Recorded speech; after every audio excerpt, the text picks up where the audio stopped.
Ohayo minasan, ketemu lagi dengan Iris di channel Animania. Oke guys, ketemu lagi dengan pembahasan kita di One Punch Man. Masih seger dan nempel banget kan pembahasan kita soal King, manusia terkuat di alam semesta dan seluruh galaksi. Yang udah pernah aku bahas nih, dan Mr. K juga nambahin lagi kan alasan dia jadi yang terkuat di antara semua karakter anime guys. Oke, tapi kita kesampingkan dulu soal King, karena di kesempatan kali ini aku tuh mau ngajak kalian nih ngebahas karakter lainnya di pahlawan kelas S, yaitu Child Emperor. So, fakta penting gak penting apa aja sih yang udah aku siapkan untuk kalian? Langsung aja kita mulai ke pembahasan nih guys. Let's go! Oke, Child Emperor atau dalam versi Jepangnya ya guys, dia tuh disebut sebagai Detoi. Dia merupakan pahlawan kelas S peringkat 5. Yap, kalian gak salah dengar, peringkat 5. Udah gitu, dia juga tercatat nih sebagai pahlawan termuda yang pernah ada, karena dia diketahui masih berumur 10 tahun. Mantep banget kan, 10 tahun dia jadi pahlawan kelas S. Kalau kalian sendiri umur 10 tahun kira-kira lagi ngapain guys? Kalau gue ya, jujur nih, gue inget-inget dulu. Gue berani ke warung sendiri, beli es teh sisri di plastik. Yang berakhir, tenggorokan gue sakit, dan gue diomelin emak gue. Oke, skip cerita gue yang tadi. Oke, sorry guys. Ini bukan buat ngadu nasib sih. Back to the point guys, prestasi yang dia gapai itu dengan menjadi pahlawan kelas S di usia yang teramat sangat muda ini rasanya sulit sih buat digapai lagi sama generasi-generasi berikutnya. Makanya gak berlebihan semisal kita panggil dia sebagai bocil kematian. Wow. Untuk penampilannya sekilas tuh emang gak ada yang istimewa dari Child Emperor ini. Pakai celana jeans pendek, kaos berkerah polos sambil bawa ransel di punggungnya. Ya kayak anak SD lah pada umumnya lah.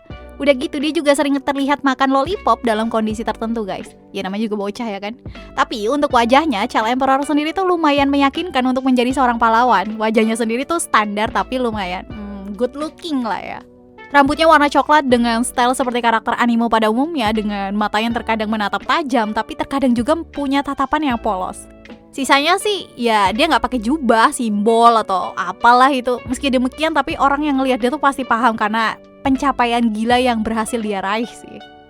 Next, tentang kepribadiannya nih. Aku sendiri agak bingung guys, apakah faktor usia yang bikin dia begitu labil atau emang sifat dia yang begitu adanya? Jadi buat pandangan aku ya, Child Emperor ini bisa punya kepribadian yang berbeda-beda dalam tiap situasi. Misalnya gini, dia ini kan terkadang punya pemikiran yang ekstra hati-hati. Sampai-sampai sebelum para pahlawan bersiap menyerang asosiasi monster, Child Emperor tuh sempat menaruh curiga kepada Bang, Genos, dan Bom guys. Masih inget kan dia beranggapan kalau ketiga orang tadi tuh bisa aja pengkhianat gitu. Itu bukti kalau dia itu tipe yang begitu waspada guys dengan berbagai kemungkinan. Nah cuma yang repot kalau lagi bener-bener di medan pertarungan ini nih, Child Emperor tuh nggak ada beda jauh dari pahlawan kelas S lainnya yang suka sombong dan suka ngeremehin musuhnya gitu. Bahkan dia juga jadi salah satu karakter yang menganggap Saitama bukan sebagai pahlawan yang patut diperhitungkan. Nih kayaknya bocil nih emang perlu sekali-kali diajak Saitama Circle nih guys. Gila dia. Ya di luar dari itu sih Child Emperor hampir punya sifat yang jadi pelengkap atribut kepahlawanan dia. Kayak Child Emperor tuh cerdasnya ya kebangetan lah, sehingga bisa berpikir logis dan analisisnya dia dalam berbagai kesempatan gitu. Udah gitu dia termasuk pahlawan yang lumayan mendambakan kerjasama antar pahlawan dan mau kooperatif serta menurunkan egonya nih demi bisa bekerja sama dengan pahlawan kelas S lainnya guys. Apakah ini yang disebut sebagai dewasa sebelum umurnya? Berkat kejeniusan, kedewasaan, dan kemauannya guys untuk bekerja sama menjadikan dia itu seolah berdiri sebagai ya pemimpin di pahlawan kelas S. Meski dalam tanda kutip ya, keputusan doi itu lebih sering gak dihargain sih. Duh kalau ngomong soal ego pahlawan kelas S tuh emang pada tinggi-tinggi banget coy. Emang cuma King doang pokoknya yang paling rendah hati coy. Yang lainnya mah alah udahlah. Ya emang sih Child Emperor tuh makin kesini makin dewasa guys. Di pertarungan besar dia ngelawan Phoenix Man, dia tuh mengakui kalau dia tuh ya terlalu berpikir dangkal soal berhadapan dengan lawan. Oke, sekarang kita ke poin selanjutnya nih, yaitu soal kekuatan dan kemampuan bocil kematian yang satu ini guys.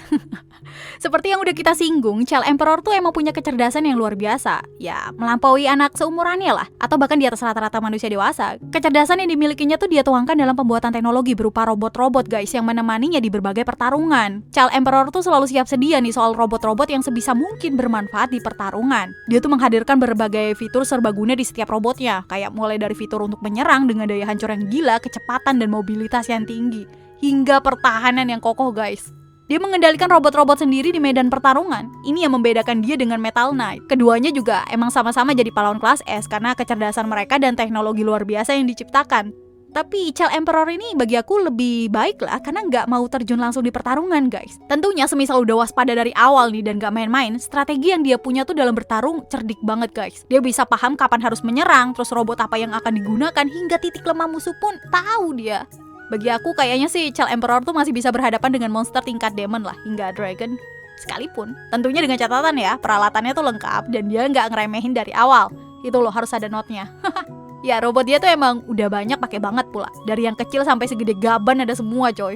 Tentunya dengan fungsi yang beragam pula kan. Kayaknya ya, semisal bahas satu-satu robotnya dia, udah sama gimana serangannya gitu.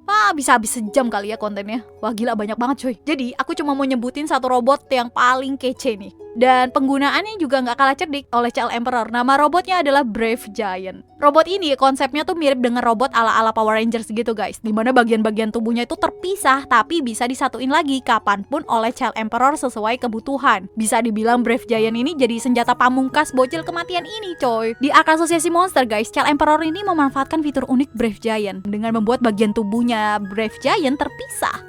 Udah gitu dia ngebiarin bagian tubuhnya yang terpisah tadi tuh ke dalam tanah supaya nggak bisa dideteksi keberadaannya. Dan ketika pengen dipakai guys, boom, bagian tubuh robot yang kepencar-kepencar tadi bakalan ngebor tanah untuk muncul di permukaan, untuk kemudian saling menyatu dan siap nih untuk menghadapi di pertarungan. Momentum ini terjadi waktu Child Emperor udah lumayan tersudut karena pertarungannya melawan Phoenix Man. Cuma sebagai unit terkuat dan terbaik Child Emperor di pertarungan, ada batasan sendiri dalam menggunakan robot ini guys. Disebutkan kalau ternyata robot ini tuh hanya bisa beroperasi selama 2 menit 38 detik. Waktu yang ya benar-benar singkat banget sih. Butuh pemikiran yang luar biasa matang untuk bisa memanfaatkannya dengan baik gitu. Semisal digunakan lebih dari waktu yang ditentukan tadi, energi yang dimiliki sama Brave Giant ini jadi nggak terkendali guys. Alhasil bakalan ngehancurin dirinya sendiri. Ya mirip dengan anti-core-nya Genos lah. Bedanya ini emang masih di luar kuasanya Child Emperor untuk bisa nentuin kapan harus meledak sendiri atau enggak gitu. Tapi meski keterbatasan itu, gimana kuatnya ini robot semakin membuktikan kalau gimana kecerdasan Child Emperor tuh sama sekali nggak bisa diremehkan guys. Untuk status, dia sebagai pahlawan tercatat nih, nyaris semua poin meraih nilai sempurna, khususnya kecerdasan yang menyentuh angka sempurna, yaitu 10. Namun untuk daya tahan dan kekuatan, keduanya menjadi ya kemampuan terendahnya Child Emperor lah, yang mana masing-masing itu bernilai 4 dan 6. Ya hampir setara dengan rata-rata pahlawan kelas B. Tapi balik lagi, kecerdasan dia menutupi semua kelemahannya. Udah makanya kalian bocil-bocil jadi pinter dah biar menutupi kelemahan kalian guys. Ya gak sih? Iyalah ya. Oke, selanjutnya kita ke sesi fakta kecil-kecilan nih soal Child Emperor guys. Pertama, kita awali dengan nama asli dia. Udah biasa banget lah kalau di serial One Punch Man tiap pahlawan itu cuma dikenal sebagai pahlawannya aja, tapi jarang nama aslinya tuh bisa keungkap kan. Nah, kebetulan Child Emperor ini bisa kita ketahui nama aslinya nih. Dia punya nama asli Isamu yang terungkap di manga versi webkomiknya buatan One Sensei. Terus, untuk menunjang kemampuan bertarungnya dan menuangkan semua ide cerdas dan gilanya untuk robot-robot ya guys, Child Emperor ini punya laboratorium sendiri yang terletak di kota Y. Di laboratorium inilah berbagai penemuan luar biasa bisa dia temukan dan menguji sejauh mana eksperimennya menemui keberhasilan guys. Next, kalian tahu nggak sih bahwa Child Emperor ini punya kerjaan lain di luar aktivitasnya sebagai pahlawan? Usia boleh muda, boleh kayak bocil, cuma dia sebenarnya juga bekerja sebagai guru loh guys. Cheer, terbaik emang. Kalah gue. Ya aktivitas mengajarnya dia tuh dia lakukan sore hari seusai pulang sekolah, semisal nggak ada dinas dadakan dari asosiasi pahlawan. Apakah One Sensei terinspirasi dari berita yang sering munculin anak umur belasan tapi udah pinter ngajar? Terus dia ini juga populer banget di kalangan teman-temannya guys. Usut punya usut ya, tiap hari Natal tuh dia bakal banyak dapat undangan dari teman sekelasnya. Wow, gokil nih bocil kematian yang satu ini goy.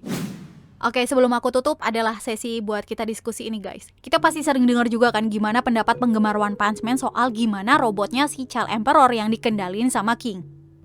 Aku sih nggak ngeliat gimana jadinya. Cuma kalau boleh jujur ya, akan sedikit mustahil bagi keduanya bisa bekerja sama guys. Alih-alih ngasih keuntungan, dua-duanya tuh nanti bisa sama-sama buntung coy, gitu. Kalau dari sisi King, semisal dia mau ngendalin robotnya Child Emperor, ya jelas jadi pertanyaan kemana sosok King yang biasanya hobi bertarung dengan tangan kosong yang gagah dan perkasa itu kan. Bisa-bisa sandiwara King malah terbongkar. Terus bagi Child Emperor sendiri, aku rasa dia sih nggak bakal mau nyerahin robot-robotnya ke tangan orang lain dengan mudah gitu. Pasti dia tuh punya pemikiran bahwa suatu penghinaan bagi dia yang nggak bisa memaksimalkan penemuannya dengan menggunakan jerih payahnya sendiri gitu. Jadi sampai kapanpun ya Child Emperor ini bakalan terus ngendalin robot-robotnya sendiri gitu guys. Ya sekali lagi itu cuma asumsi sih. Ya kalau mau punya pendapat lain ya tapi nggak apa-apa juga. Namanya juga alur cerita nggak bisa ditebak juga kan. Ya begitu dah. Oke guys, mungkin itu dulu konten pembahasan mengenai sang bocil kematian. So see you again next time. Adios, saya Karamelo, stay safe everyone. Salam Animonia.